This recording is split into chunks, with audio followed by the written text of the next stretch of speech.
Presenter Ruben Onsu didiagnosis mengidap penyakit empty sella syndrome. Lantas, apa itu empty sella syndrome? Berikut penjelasannya. Presenter sekaligus pelawak Ruben Onsu didiagnosis mengidap penyakit empty sella syndrome. Empty sella syndrome adalah suatu kondisi di mana terjadi penyusutan dari kelenjar pituitari atau hipofisis. Ada beberapa gejala yang harus dicurigai sebagai pertanda sakit yang satu ini.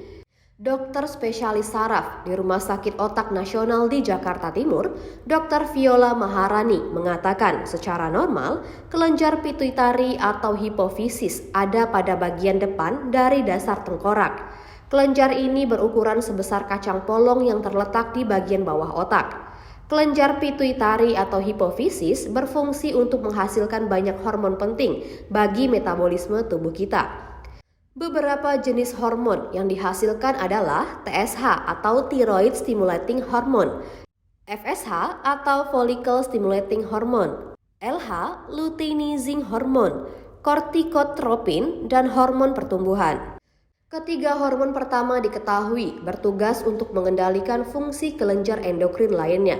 Selain itu, juga berfungsi untuk merangsang kelenjar tersebut agar menghasilkan hormon. Saat kelenjar hipofisis ini terganggu, termasuk mengalami penyusutan, maka tidak dapat memproduksi satu atau lebih hormon dalam jumlah yang cukup dan menyebabkan terjadinya kelainan. Dr. Viola menjelaskan, tidak semua pasien yang mengidap empty sella syndrome ini akan merasakan gejala dan terpengaruh produksi hormonnya.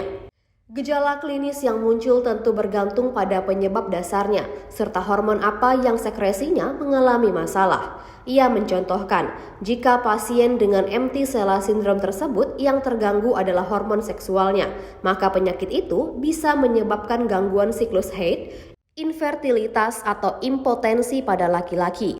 Selain itu, gejala lainnya yang sering muncul adalah nyeri kepala, penurunan ketajaman penglihatan, dan fatigue atau mudah lelah. Beberapa gejala ini pula yang dirasakan oleh Ruben Onsu, seperti gangguan ketajaman penglihatan dan mudah lelah. Ruben menceritakan mengenai kondisinya itu dalam satu di antara acara stasiun televisi yang dipandu oleh Irfan Hakim dan Raffi Ahmad. Irfan Hakim juga menambahkan, jika kondisi Ruben Onsu yang mudah lelah itu juga kerap terlihat di lokasi syuting mereka. Dr. Viola menegaskan, kita sudah mulai harus waspada dan curiga ketika mengalami gejala-gejala yang sudah disebutkan di atas. Pada kasus dengan nyeri kepala kronik, gangguan haid, impotensi, gangguan hormonal, dan lain-lain, maka dokter akan melakukan pemeriksaan untuk menentukan penyebab dari keluhan. Seperti diketahui, sebelum Ruben Onsu menyebutkan jika penyakit yang dideritanya adalah empty sella syndrome, ia hanya menyebutkan jika dirinya mengalami lesi otak. Dalam sebuah acara reality show, suami dari penyanyi Sarwendah ini menyatakan adanya bintik hitam dari hasil pemindaian MRI yang diduga merupakan lesi otak. Kondisi ini membuat Ruben Onsu membutuhkan lebih banyak darah, sehingga harus menerima donor. Bercak di bagian kepala ini seperti penghisap darah yang harus diperiksakan secara rutin berkala setiap minggu. Tribuners, untuk mengetahui informasi lebih lanjutnya, Anda dapat menyaksikan di YouTube Tribun Pontianak.